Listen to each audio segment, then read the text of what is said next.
¿Cómo te quedaría si te digo que hubieron personas que arruinaron sus vidas por Tetris?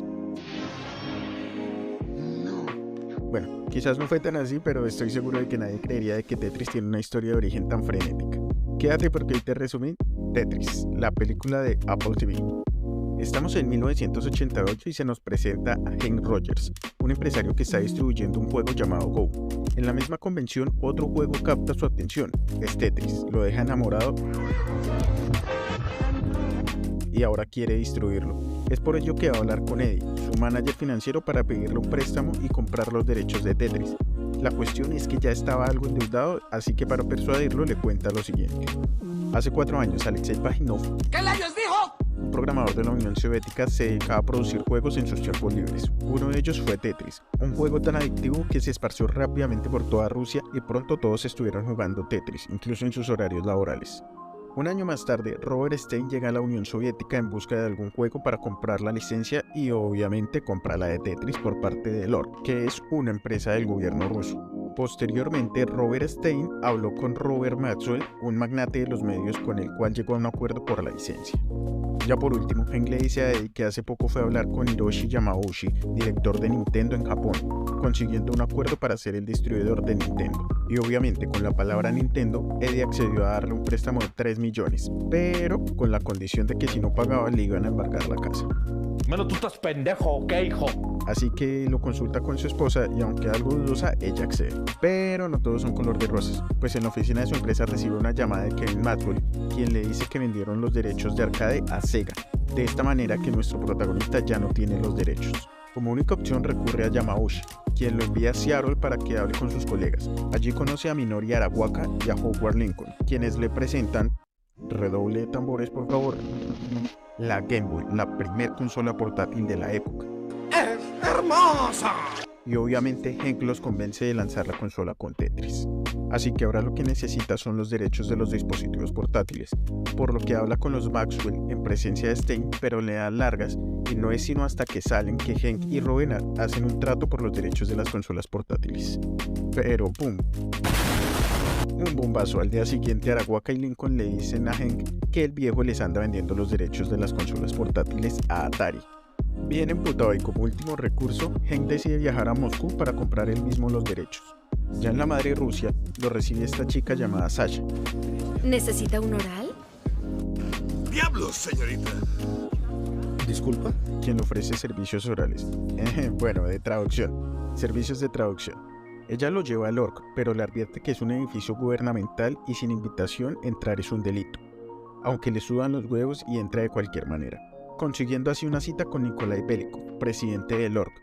Pero es aquí donde todo empieza a torcerse. Empecemos hablando de que nada más salir del edificio es abordado por integrantes de la KGB que lo invitan a irse muy a la mierda lejos de su país. Además, el día que tienen la junta con Belikov, llega Kevin Maxwell y Robert Stein, así que sí, Nikolai los atiende a los 3 al mismo tiempo. Allí Hank conoce a Alexei, que es el creador de Tetris, pero en general todos desconfían de él. Ahora se viene otro bombazo. Y es que Belikov le dice a Hank que los derechos de arcades de Tetris nunca fueron vendidos a nadie, así que básicamente Stein vendió los derechos robados. Sabiendo esto, Hank y Sasha se van junto a Alexei, mientras que Belikov le cambia el contrato a Stein. Ojo al dato.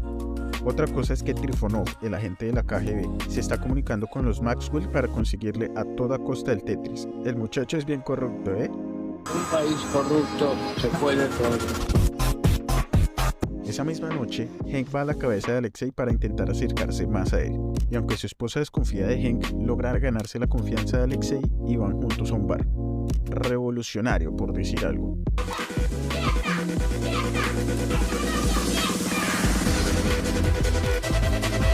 Lamentablemente, ajeno a lo que sucedía en Tokio, Hank no sabe que representantes rusos fueron a Japón a amenazar a su esposa para convencerlo de que se fuera de Rusia. Hank vuelve a su hotel sin pantalones porque se lo robaron y se encuentra con su habitación patas arriba. Acto seguido llega Sasha diciendo que también le revisaron su habitación y en medio de la conversación besa a Hank. Pronto nos enteraremos de que esto no es solo un beso. Al día siguiente, Tritonov va con Belikov para advertirle que los derechos de Tetris serían vendidos a Mirrors. Pero Belikov, que tiene unos huevos más grandes que su cabeza, se reúne a escondidas con Hank, supuestamente, pero pues los vigila. porque ya saben, Rusia, diciéndole que si quieren tener los derechos del juego deben hacer una oferta cuanto antes. Cuando sale de allí, es abordado por Alexei, quien lo recoge en un taxi para contarle que lo tienen más amenazado que el líder social colombiano. Además le cuenta la historia de su padre que por defender a un colega que quería vender un libro, terminó arruinado, y como si fuera poco le ponen la cereza al pastel al mostrarle que Sasha trabaja con Tritonov. Así es, el beso fue una vil trampa. La decepción. La traición, amigo. Ahora todo se pone de cabeza, pues Maxwell le habla con los de Nintendo en Seattle. Hank se perdió el show de su hija. A Belikov le dan una señora paliza por no querer darle los derechos a Mirrorsoft. Y como si no fuera suficiente, al volver a Japón, nuestro pobre bigotón recibe un fax donde lo amenazan con la foto que le tomaron con Sasha y tiene que lidiar con el desprecio de su familia sabiendo que lo más probable es que vayan a perder todo. En Rusia, por otra parte, Belikov se reúne con Alexei y le da unos papeles que le tienen que enviar a toda costa a Hank, pues es la única manera de evitar que Mirrorsoft se quede con Tetris. ¡Bravo! ¡Bravo! ¡Este sí es mi ídolo! Desde luego Alexei lo hace, pero esto le cuesta el despido de su trabajo, el desalojo de su casa y una amenaza en contra de sus hijos. Casi nada, pobre Alexei. Pero su acto heroico no fue en vano, pues el fax llega a Hank y de una va a hablar con Arawaka y Lincoln, diciéndoles que ni Atari ni los Maxwell tienen aún el derecho sobre Tetris, así que aún tiene tiempo de ir a Rusia para hacer una contraoferta superior a la de Mirrorsoft para conseguir los derechos. Los Maxwell viajan a Rusia al mismo tiempo que los representantes de Nintendo, y aunque Papá Maxwell intenta hacer uso de sus ventajas cochinas para ofrecerles una tentadora oferta, en realidad no tienen dinero suficiente como para comprar los derechos, así que Chad Belikov firma el contrato con Nintendo. Tritonov encara a Maxwell por estar en quiebra, y así Sasha descubre que el señor para el que trabaja es tremendo corrupto. Aún con todo, Tritonov empieza la persecución contra Hank y los de Nintendo, pero llega Alexei con sus huevardos y lleva a los tres hasta el aeropuerto asegurándose de que salgan del país. Pero Tritonov se acerca y les pisa los talones. Logra subir al avión incluso a pesar de que las puertas se habían cerrado. Y entonces no pasa nada porque se subieron al avión equivocado y para colmo fueron capturados, así que todo bien. ¡Estúpido!